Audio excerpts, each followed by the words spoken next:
stunning to monitor the media's lack of interest in the whole Maui story. I've been in this business for 30 years. I'm stunned, but I'm not surprised. The incident seems to be the story here, right? But the true story, the media knows it is not allowed to tell.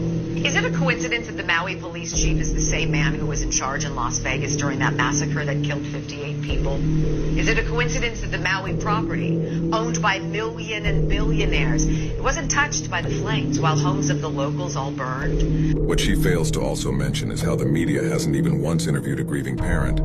Not a single parent looking for their children. Not a single interview with a child.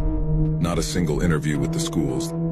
Was it a coincidence that the largest system of outdoor emergency sirens in the world never made a sound as the fire devoured Lahaina? Was it a coincidence that at the same time, very same time, all the water was turned off?